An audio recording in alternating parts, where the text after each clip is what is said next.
오늘 트럼프 관세 결과가 나왔습니다. 이에 따른 저의 생각과 투자 시나리오에 대해서 말씀을 드리고자 합니다. 먼저 트럼프 관세부 결과는 어떻게 나왔느냐? 한국은 총 25%의 관세를 맞았고 보편 관세에다가 상호 관세까지 더해지다 보니까 예상보다는 악재가 강한 재료였습니다.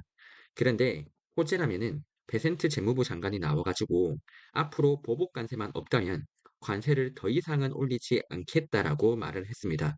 즉, 앞으로 보복 관세만 없다면 관세 악재들은 상당폭 반영이 되었다라고 바라볼 수가 있다고요.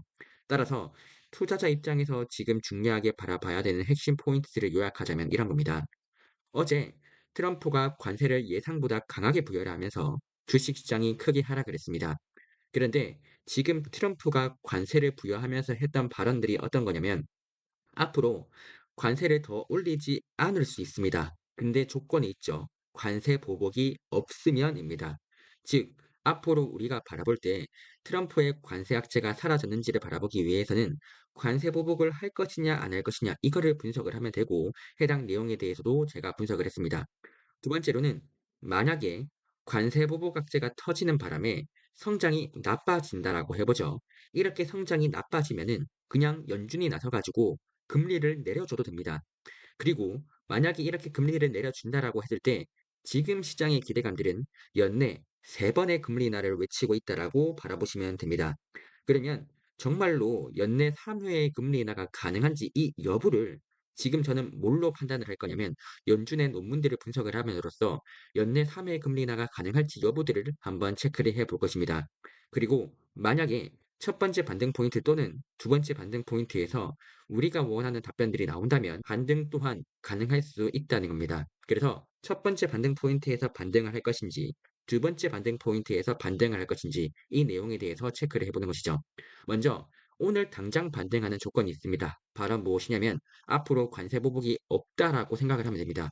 예를 들어서 이런 겁니다. 지금 관세 보복들이 나타날 수 있는 주요 국가들을 살펴봤는데 여기서 멕시코와 캐나다 같은 경우에는 기존의 관세를 먼저 맞았던 국가입니다. 그래서 오늘 상호 관세를 추가로 맞겠다면 관세 보복을 하겠다라고 했는데 다행히 관세 부여를 맞지 않았습니다. 상호 관세 오늘 추가로 맞지 않았다고요. 그렇다면 보복이 없을 가능성들이 조금 더 높아지는 거예요. 그리고 중국 입장에서도 어떻게 발언을 했었냐면 만약에 이번에 관세를 세게 맞았을 때 원래는 보복을 하겠다라고 나왔어야 됐는데 원래 중국 입장을 바라보면 우회 수출을 할 수 있는 경로가 열렸습니다. 바로 어떤 거냐면 중국은 멕시코와 캐나다에다가 공장을 지었고 멕시코와 캐나다에서 공장에서 생산을 해가지고 미국한테 팔고 있었어요. 근데 지금 어떻게 됐다? 멕시코와 캐나다 쪽에서 이번에 관세 악재를 맞지 않았다고요. 만약에 이번에 멕시코와 캐나다가 관세 악재를 맞았더라면 중국 입장에서도 이거 관세가 너무하다면서 반박을 했겠지만 지금 중국 입장에서는 우회 수출을 할 수 있기 때문에 굳이 보복 관세를 하지 않겠다라고도 나올 수가 있다는 겁니다.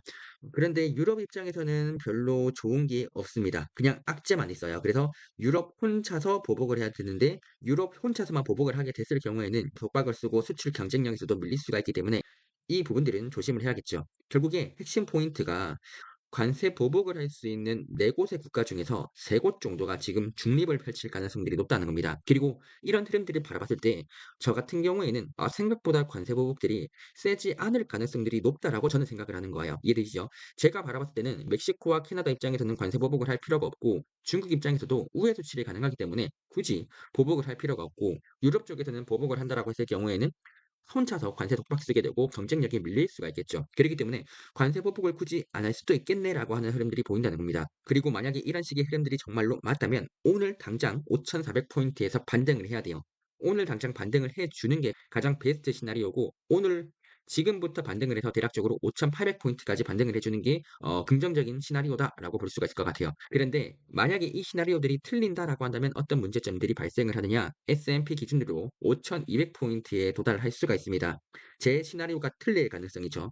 제 시나리오가 틀려가지고 관세 보복이 나타난다면 5,200포인트까지 관세 보복 이슈로 하락하게 될 거예요. 자, 그러면 다시 한 번만 더 정리를 해볼게요.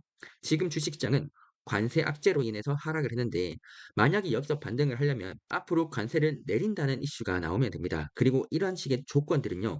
다른 나라들 입장에서 관세 보복을 하지 않겠다고 나오면 반등을 할 수가 있어요. 근데 만약에 오늘 다른 나라 쪽에서 관세 보복하겠다 이렇게 나온다면 주식시장이 하락해서 5,200포인트까지 하락할 수가 있다고요. 관세 보복을 하겠다라고 하는 조건들이 나온다면요. 자, 그러면 만약 관세 보복 이슈가 나온다라고 한다면 트럼프도 관세 보복하면서 싸우겠죠. 그러면 이럴 타이밍 때 경제가 회복하려면 누가 도움이 필요하느냐? 바로 연준에서 나와가지고 금리를 내려줘야 된다는 거예요. 연준에서 금리를 내려줄 필요가 있게 되는데 지금 올해 시장의 전망치들은 연내 3회 금리 인하를 반영하고 있다는 거예요. 자, 그러면 질문을 드려보는 거죠. 올해 연내 3회 금리 인하가 가능하냐는 겁니다. 지금 다시 한 번 더 이야기를 드리자면 지금 연내 3회 금리 인하가 가능한지 여부들을 물어봐야 되는데 만약에 금리 인하가 가능하다라고 해봐요. 그러면 금리 인하가 가능하니까 성장이 둔화되는 것들은 커버를 치겠죠. 그렇기 때문에 5,200포인트에서 일시적으로는 반등을 할 수가 있어요. 근데 반등을 하고 나서 문제가 뭐다? 물가가 걱정이 되면서 일시적으로 반등을 했다가 다시 한 번 더 물가가 걱정이 되면서 금리 동결할 필요가 있겠죠. 그래서 5,200포인트에서 금리 인하를 하겠다라고 한다면 이후에 물가가 걱정이 되면서 상승하는 상단폭이 막힐 가능성들이 존재합니다. 그래서 이런 내용들을 알고 있다면 연준에서도 5월 달에 금리 인하 불가능합니다라고 나올 수가 있고 이렇게 되면 4,900포인트까지도 내려올 수가 있다는 거예요. 즉 핵심 포인트는 보복 관세로 인해 가지고 경제가 망가지고 있을 때는 연준에서 금리를 내려줘야 되는데 오늘날에 만약에 금리를 못 내린다면 4,900포인트까지 내려가게 되고 만약에 연준에서 성장 둔화가 걱정이 된다면서 금리를 내려준다면 5,200포인트까지 내려왔다가 반등을 할 수가 있다는 거예요. 자, 그러면 여기서 우리가 분석을 해야 되는 게 아까 말씀드렸던 금리 인하 가능한지 안 가능한지에 대해서 분석을 해야 되는 거예요. 그렇기 때문에 제가 뭘 바라봤었냐면 마침 4월 2일 날에 후굴러의 연설이 있었습니다. 여기에서 최근에 물가가 오를 수 있는 조건들에 대해서 자세히 이야기를 해줬었어요. 그리고 오늘날의 물가가 왜 오르고 있느냐 이 부분들에 대해서 이야기를 해주는데 되게 중요한 내용이었습니다. 후글러의 연구 결과에 따르자면 어떠냐면요. 기존에는 관세로 인해서 수입 물가가 상승을 한다면 이 경우 기업들이 물건 가격을 올리게 되고 여기에서 인플레이션이 증가한다라고 외쳤어요. 그래서 관세 이슈 자체는 일회성 요인이니까 잠깐만 물건 가격이 올라가고 잠깐만 인플레이션이 증가한다라고 말을 했던 거예요. 이게 기존의 사람들의 생각이었어요. 인플레이션은 일시적일 수 있다라고 생각하는 기존 사람들의 생각이었습니다. 그런데 이번에 분석 결과에 따르자면 관세의 불확실성이 뭘 상승시키느냐? 바로 기업들의 물가 상승 이거 아니라는 거예요. 기업들의 물건 가격 상승들은 생각보다 나타나지 않고 오히려 뭘 상승시켰냐면 사람들의 기대 인플레이션을 상승시킨 거예요. 그리고 이 기대 인플레이션의 상승들이 이 사람들의 임금 상승 요구를 만든 거죠. 그러니까 이런 겁니다. 관세가 올라간다라고 하니까 우리 물가가 올라갈 거라고 우리도 생각을 할 수가 있잖아요. 앞으로 물가가 올라갈 것 같다면 우리 기업들한테 어떻게 요구를 할 거죠?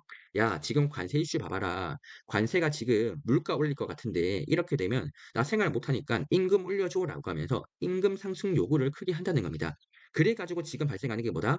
인플레이션이 증가하고 있다는 거예요. 즉, 관세의 불확실성은 기업들의 물건 가격들을 올리는 포인트가 아니라 사람들의 기대 인플레이션을 상승시키고 이것이 인플레이션을 증가시킵니다. 그게 바로 이번 연구 결과에서 핵심 포인트였던 거예요. 여기에서 정책의 불확실성들이 확 크게 올라갔던 포인트가 보라색 선이고 정책의 불확실성들이 크게 올라가니까 지금 경제적인 불확실성들이 크게 올라가는 모습들이 보이죠. 그리고 이것들이 기대 인플레이션의 상승들을 만들어내고 이게 인플레이션의 증가들을 만들어낸다는 겁니다. 즉 지금의 문제점에서 핵심 포인트는 지금 이 기대 인플레이션의 상승들 이거를 어떻게 해결하는지가 중요한 거예요. 관세의 불확실성이 기대 인플레이션의 상승들을 만들고 있고 이게 인플레이션의 증가로 만들고 있어요. 그렇다면 금리 인하가 안 되겠죠. 왜냐? 관세의 불확실성이 지금 기대 인플레이션을 상승을 만드니까. 그래서 관세의 불확실성이 증가함에도 불구하고 이 기대 인플레이션을 떨어뜨릴 수 있는 무언가가 필요한 거예요. 이 기대 인플레이션이 상승하는 것들을 떨어뜨릴 수 있는 무언가가 필요한데 이런 구간에서 과연 금리 인하를 할 수 있겠냐는 거죠. 자, 다시 한 번만 정리를 해볼게요. 지금 보복 관세가 없다면 오늘 당장 반등을 할 수가 있겠지만 보복 관세가 시작이 된다면 주식시장이 5,200포인트까지 하락할 수가 있어요. 그리고 이때 주식시장이 하락하는 걸 보고 시장 참여자들은 연준 보고 금리를 내려달라고 외칠 거예요. 자, 그러면 이렇게 금리를 내리기 위해서는 뭐가 필요하냐면 기대 인플레이션이 하락을 해야 돼요. 기대 인플레이션이 하락을 해야지 인플레이션 자체가 하락을 할 수 있고 그래야지 금리 인하를 할 수가 있다고요. 자, 그런데 기대 인플레이션을 하락을 시키려면 무언가가 나와줘야 돼요. 어떤 재료가 나와줘 가지고 기대 인플레이션을 하락시켜 줘야지 인플레이션도 하락하면서 금리 인하가 가능하다고요. 근데 이 기대 인플레이션을 하락시킬 수 있는 가장 좋은 재료가 뭐냐?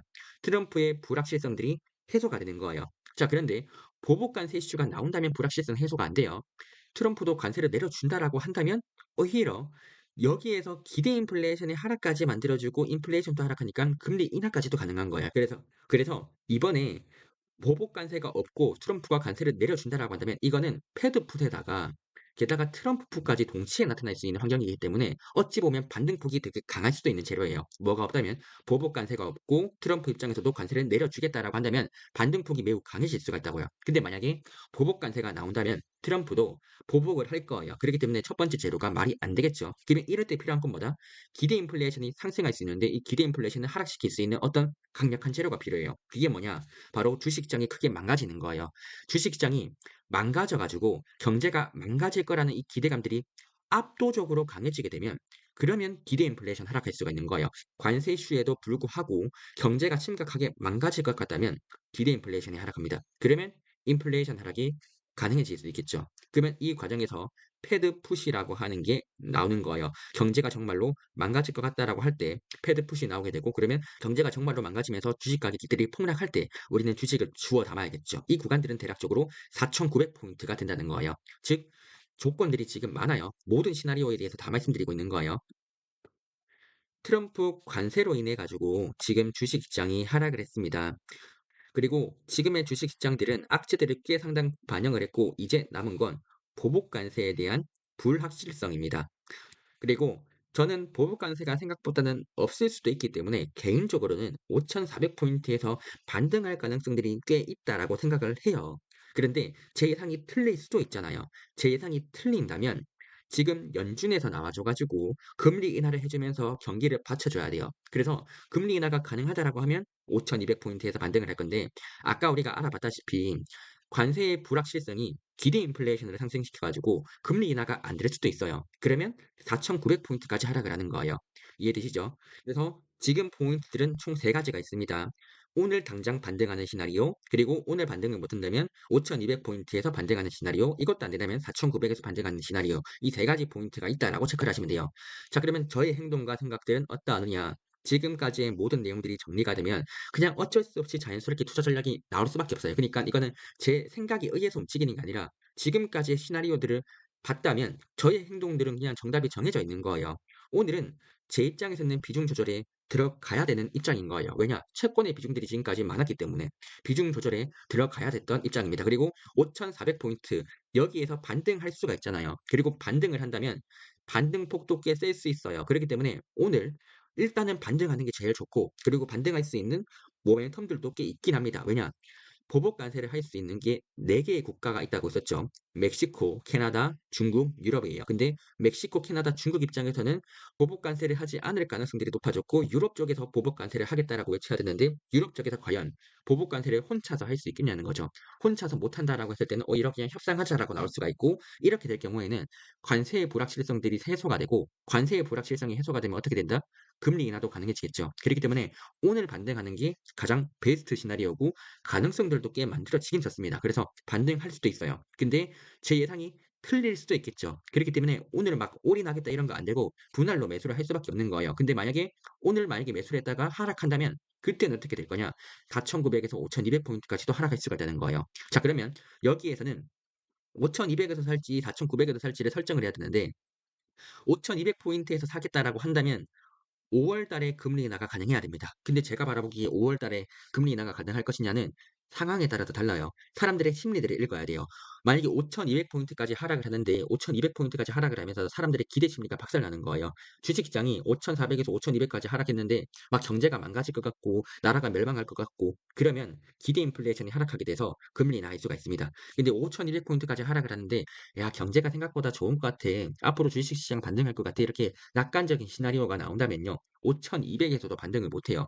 그래서 4,900까지는 떨어져야지 반등을 할 수가 있게 되는 거예요. 그래서 패드 풋들은 사람들의 심리에 따라 다 달라지는 거예요. 근데 이 심리에 따라 달라질 때 제가 보기에는 4,900까지는 가면 그래도 웬만하면 심리가 안 된다라고 바라보는 거죠. 그래서 정리를 하자면 저 같은 경우에는 비중 조절에 들어가면서 오늘 반등할 가능성들이 있고, 근데 오늘 반등을 못한다면 5,200과 4,900인 거죠. 그러면 앞으로 제가 주식의 비중들을 담는다라고 한다면 최대 4,900 포인트까지 하락할 것들을 대비를 하고 대응을 하겠죠. 그러면 총 3번의 포트폴리오 변경 기회들은 냅두고 그다음에 매매를 해야 되는 거예요. 이런 관점에서 오늘 저의 베팅은 여기에다가 한번 들어갔고 실패한다면 5,200, 그다음엔 4,900, 이렇게 2차, 3차 리밸런싱의 구간들이 남아 있는 거예요. 지금은 원래 1차였었고 1차에서는 5,400까지 하락할 것들을 대비했던 포트폴리오였어요. 그게 주식 비중은 30%였고 나머지가 70%였던 거예요. 근데 여기서 주식 가격들이 하락을 했으니까 주식 비중들을 좀 담아야겠죠. 그게 오늘에 있었던 전략들이었습니다. 근데 여기서 만약에 하락을 또 해버리면 2차로 5,200, 3차로 4,900에서 대형 전략을 짠다 라고 바라볼 수가 있을 것 같습니다. 오늘 자세한 내용들은 제가 블로그에다가 업로드를 해놨습니다. 워낙에 내용들이 많다 보니까 블로그에다가 업로드를 했으니 해당 내용 여러분들이 참고를 하시면 좋을 것 같습니다.